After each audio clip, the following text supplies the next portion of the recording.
Rick, we're going to now interview again somebody who is, about a third of our age and has just accomplished far more than we ever will accomplish in our entire lives. It's what we do. It's what we do. So today we are going to interview a 3-time Emmy Award winner. Yeah. A Tony Award winner. Yeah.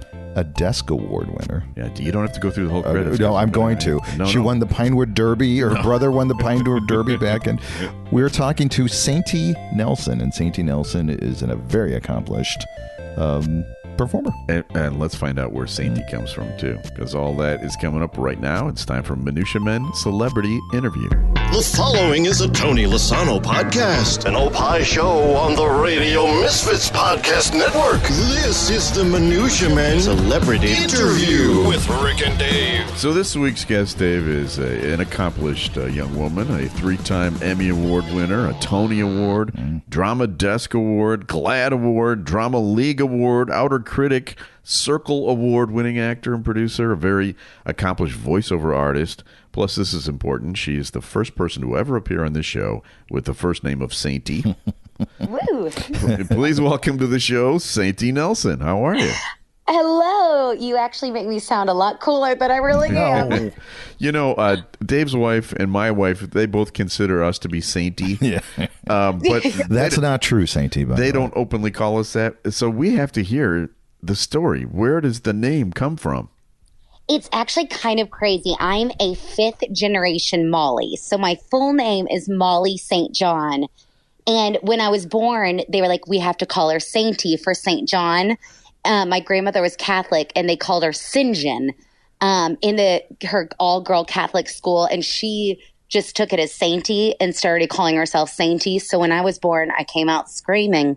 They're like, there's our second Sainty. So here I was. I think there was only one other, Kim Kardashian named her son Saint, and they call him now Sainty.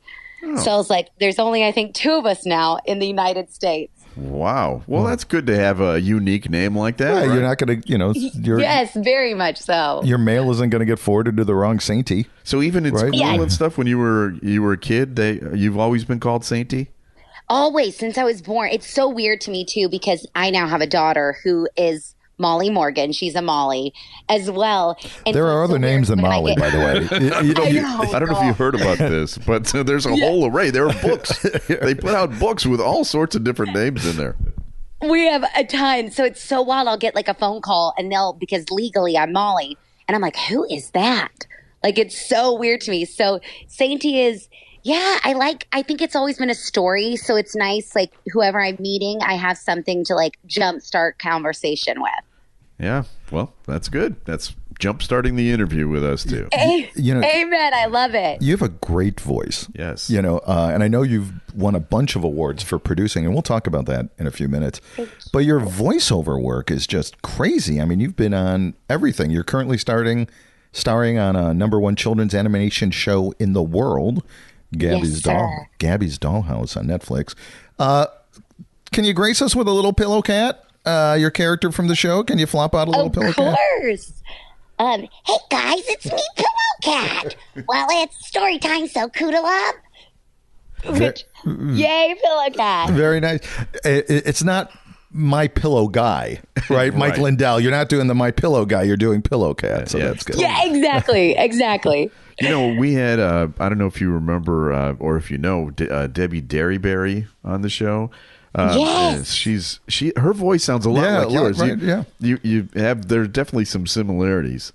It is so, like, you always kind of forget with the animation world, at least I did, it's that there are people behind those voices, and then that's like a career and a job of people. And Dennis Leary, I was on a pilot with him called Sex and Drugs and Rock and Roll. And he was the one that kind of jump-started me on everything. I mean, he heard me speak and he's like, you sound like a rugrat. What are you doing? You need to do voiceover. This is like, needs to be your career. And I mean, if Dennis Leary tells you to do something, I was like, sir, yes, sir. Yeah. I'm going to follow your lead. And so he was really the one that jump-started the whole idea of my kind of voiceover career. And I'm so grateful for it. Well, and you've been in a ton of stuff, too. It's been so, very wonderful. When I signed with my agency, I was like, I want to be, the next Nancy Cartwright and Tara Strongs and this young group coming in, especially because you see a lot of like big time, well-known celebrities in the voiceover industry.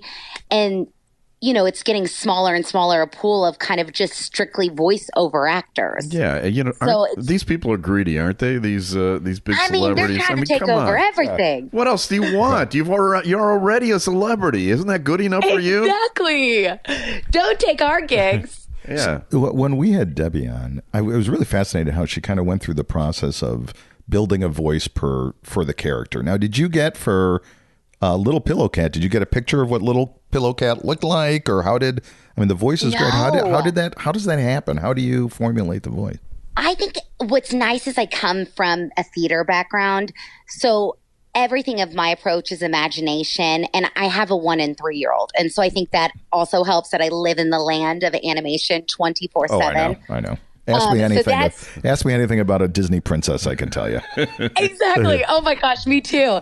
And so it is so wild. Like on a show called Ridley Jones on Netflix, and I was given just description of like strong, independent eagle. And I was like, okay, well, at the time I was watching Real Housewives of New Jersey. And I was like, okay, these women, like the Caroline Manzos of the world, those are some strong women. Why don't I make this eagle from New Jersey and make her like a New Jersey mom? And that was like the reason I booked it. They were like, the fact that you had that description and you went with a New Jersey eagle, it's like, how could we not have her? Yeah. So I think that's the part for me. It's like imagination of what these characters can be. Have a big, a really exciting roles coming up on Spidey and His Amazing Friends on Disney. And thankfully, it was because of my children. It was what I was watching. There's these very famous creatures right now, is all I can kind of say, that kids are watching. And I kind of just used inspiration from that. So it's really nice, especially I'm living in the world of it with a 1 and 3-year-old. Yeah. That I just kind of take and pick what I love and what I hear. So do you do the voices for your kids? I mean, are you... I know when my kids were little, I did all the voices. Rick does a goofy that is just... I don't make up my own voices. I'm a mimic of other people's voices. And between the ages of like 0 and 5, I was like a hero. Oh, and then when they turned 6, he was filling the dining room every night. He was filling the packing the house. But when they turned 6, it was like, Dad, shut up. Oh my God, that's how I always say. I'm my children's target audience right now. Right. Yeah. And it was so funny. We were in a pool in Florida, and my 3-year-old went up to this like 6-year-old little girl and was like, "My mom's pillow cat." And I was like, oh my God, she's using me as a pickup line.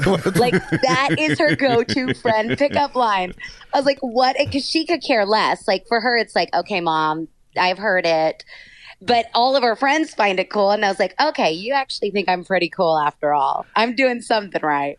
Well, and what's great is you could be, Pillow Cat, which is a huge deal. But when you're at Costco, you're not Pillow Cat. No one's bothering you unless you're saying, totally. Where's the something in Pillow Cat's voice? And I'm guessing you also don't have to, fly out to L.A. You guys live in Texas, right? Or is that yes. So, currently, right now, because my husband was on the Yellowstone prequel of 1883. Right, which is great. Was working with Taylor Sheridan, and all my family's here. And we were like, okay, we still have a place in L.A., but I was like, let's just kind of chill here for a bit because it's closest to New York and L.A., and just rock and roll, and kind of everything we've done has been here. And thankfully, COVID was the worst, but it allowed us all to have these at-home studios and really record from home. And that's been such a dream. Yeah, that's got to be the best part. Like, I'm going to work. I'll see you. I'm going in the next room, basically. Yes, that's what we have, a built studio, right outside my house. Like, it's a storage closet that we've made into like a great studio. And it's nice. I walk out the back door and then just open the next door, and there I am at work, and they have no idea where I am and what I'm doing. How often do you make things up? Like, I got an audition or something, and you just are watching Netflix or something in there to daily. Daily. Mom, do you really need that six-pack? Yes, I do.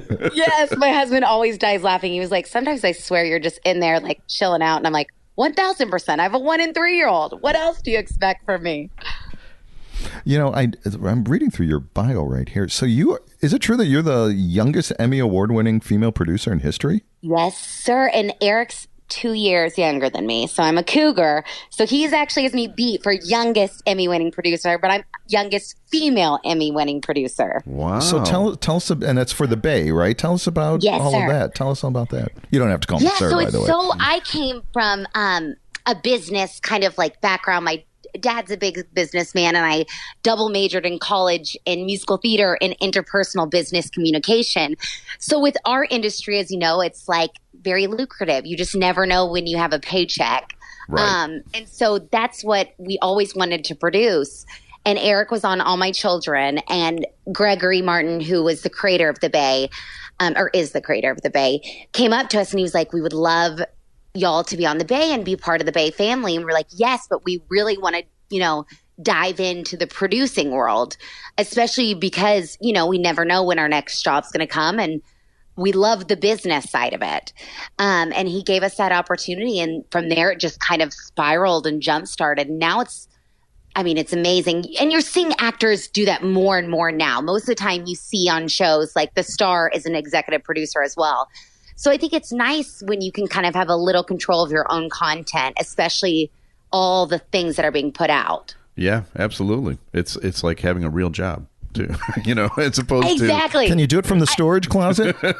Yes, and it's a nice little paycheck. You get more paychecks from that most of the time than you do on the acting gigs. So now that's the great part. You were talking about Erik, your husband, who is in 1883, which is a show that I'm currently obsessed with. A great show. Good. He plays one of the cowboys who falls in love with Tim McGraw's daughter.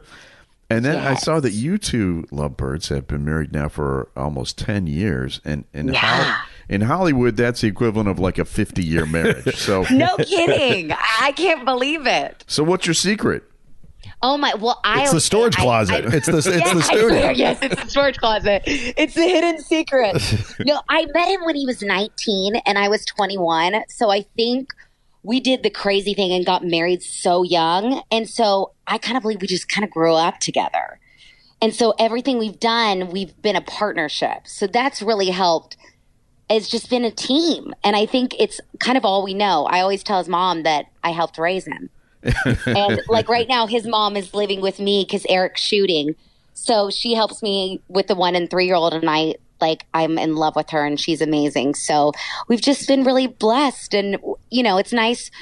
We're just kind of learning daily kind of how to handle everything. So it's been good so far. Well, you can ask me in another 10 years, but right now it's pretty good. Well, I could tell in your voice you're having the time of your life, right? It sounds like you're having it's wonderful, right? It is, yeah. And then it's so wild. I've said this in interviews, but our son was like deathly sick during the filming of 1883. And it was just so wild to like look at that time in our lives. And it's like he had to go, like it's amazing to me watching him on the show too, because I'm like, if people only knew what was going on kind of behind the scenes in our lives. And I think doing that and experiencing like really tough stuff at home. You could swear. You could say the S word if you wanted. That's fine. Yeah, did tough shit at home. We were able to you kind of work through stuff. And it's like that kind of, when you have a sick child at the time, you don't think anything gets worse. You'd rather experience anything. So I think going through that, we really learned communication and being able to handle things and kind of leaning on each other is been a dream. So it was definitely a testament to time in our relationship, kind of going through that. And now you're so happy you're saying nice things about your mother-in-law. Which, I know. No, it is like literally, I always giggle. I beg her to like live with us. Like Erik came back, he's shooting right now in Arkansas, and he came back for 24 hours. And I was like, you really messed up our groove. Like his mom and I had such a great thing going on. And I was like, you really blew it for us because we were doing good.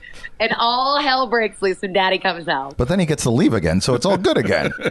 Right. Yeah, exactly. No, he's gone now.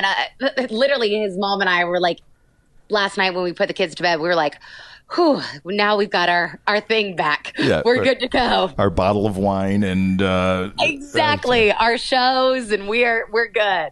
I'm looking through you've worked with some of the greats in the industry as a producer. You've got Bryan Cranston, Jennifer Gardner, Lin-Manuel Miranda, which, by the way, in my house, he's God in my house. I have a house full of musical theater girls. So you have my heart. Yes, that is like our world. Oh, we are. Yeah, my daughter, in fact, we're looking at colleges. She wants to. She may actually live in your storage closet one day. Yes. We're looking at University of Michigan. She wants to go into musical theater. I mean, that's what her gig is. Amazing. Yeah. Well, tell her to look at Baldwin Wallace. That's where I went, and they're like killing the game with alumni. So it is amazing. Do they have Groupons for that or coupons for that particular? Yeah, I know exactly right. Well, after the phone call, y'all have my email, so tell her to email me any of that, like any questions. Oh my God, that would be fantastic. My bread and butter is the musical theater world. Oh, I definitely will. No, thank you. Do. Oh, please do. But you've worked with these just wonderful and these greats. Any good stories about your interactions with with these stars? And as minutiae as possible.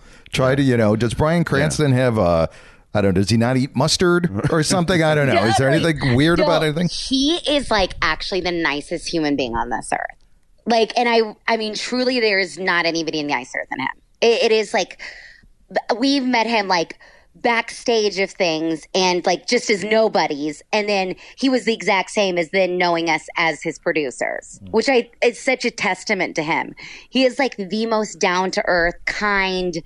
And then anybody in the musical theater of the world is such special people. And Jennifer Gardner, I mean, they're all amazing. Shockingly, I have not dealt with anybody that like has not been very nice. And I don't know if that's maybe like my rose-colored glasses on, but I've been very fortunate to have worked with very, very kind people and very humble. And like Bryan Cranston was at the peak working with him, and it's like you would have never, you would have thought he was just a dad chilling there. Like he's so cool. So I have nothing. I wish I had any fun juice, but I've kind of been blessed with the working with amazing people.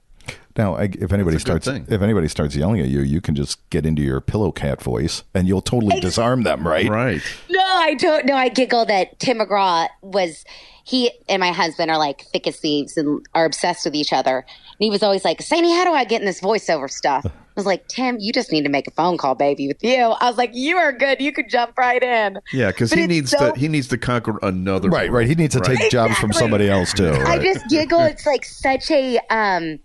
It's amazing how many people just find it the coolest industry ever and really don't even know where to begin with it. Yeah. Well, Rick, I always say it's like someone has to almost like die out for a newcomer to come into the voiceover industry, because most of the time our voices don't really age. So unless, way in the 80s, but most of the time we're all playing kids at 30, 40, 50, 60. So it's so cool. Yeah, and a lot of female voice artists do like young boys too, because yes. Because why have a young boy voice? Because it's going to age out, right? That's why they do it. Yes, and I mean we're seeing that happen too, and with a lot of the shows I'm on, is we started it 5 years ago, and now these kids are getting older and voices are changing. So that's the only hard part with like the kids department is the longevity, because their voices do change. But I play like the grandmother on Loud House, and that was one of my big group recordings, and I walked in and they all just started dying laughing because, I was this 25-year-old little blonde from Texas playing, the grandmother. That's the cool part about the voiceover industry is you just never know who's behind these characters. Now, did you when you were a kid, did you mimic and did you do voice, imitate anything? Because you're just fantastic. And is this something that you did when you were young? No, I actually wanted back in the day is to be on SNL, is to be Molly Shannon. And so I think another Molly.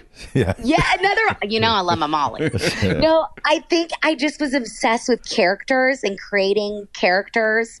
And I guess that kind of helped the whole, I always, my husband giggles that I always say if Chris Farley would have met me, he'd still be alive, because that would be like the love of my life. That was just the world I wanted to live. And that was kind of back in the day when it wasn't as much mimicking as like characters, Right. like brand new characters. And I think that was it. That kind of helped me create this whole world. I wish Eric Braza, who's an amazing voiceover artist, he can do all these impressions. I wish that was like my wheelhouse. I'm more of just kind of originating different characters, and I think that's kind of my specialty.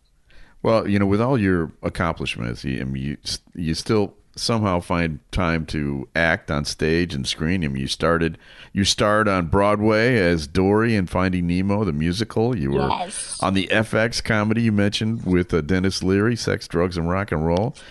And so now you've done it all, right? Of all the roles you've played, voice actor, stage actor, TV producer, film producer, stage producer, what is your favorite and why?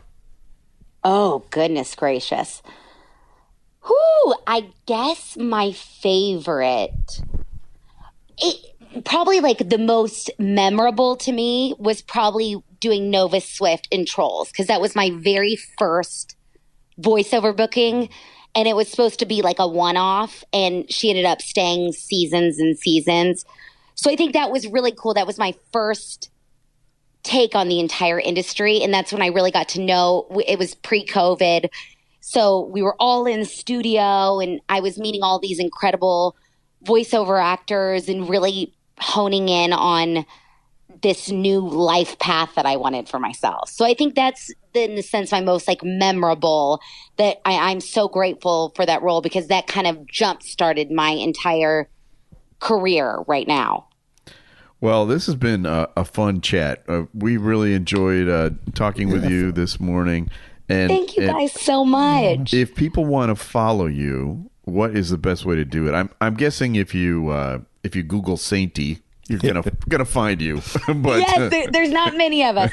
Yes, at Sainty Nelsen, and Nelson is with an E, not an O.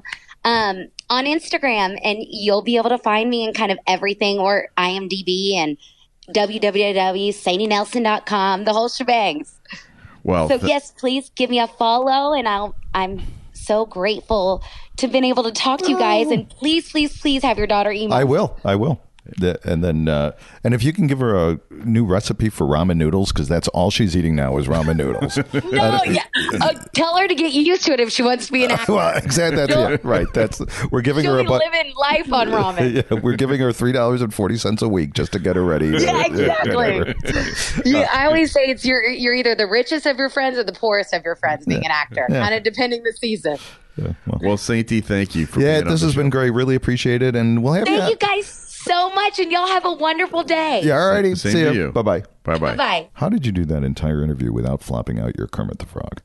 You know, I don't like to do it in front of the professionals. Really? Yeah. So you're huge with the Kermit the Frog, the Cub Scouts, right? You're great with that, exactly. but a performance. Hello, it is me, Grover. I could do them all. I'm a little out of practice, to be honest. Because of kids. Well, waiting for grandkids, and you're going to flop that out. I'm going to be golden again. And this is the best thing about Sesame Street and Warner Brothers and, all these classic cartoons.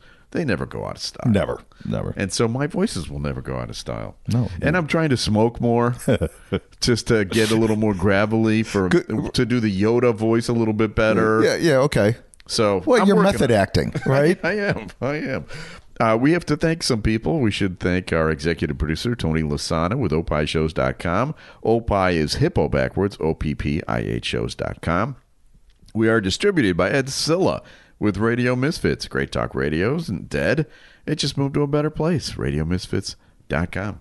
And we'll be back again soon with a brand new episode of Minutia Man Celebrity Interview. The preceding was a presentation of Opie Productions. Find our other great shows wherever you find podcasts, including opishows.com. Thank you. This has been a presentation of Opie Productions. Tony, can you shut up?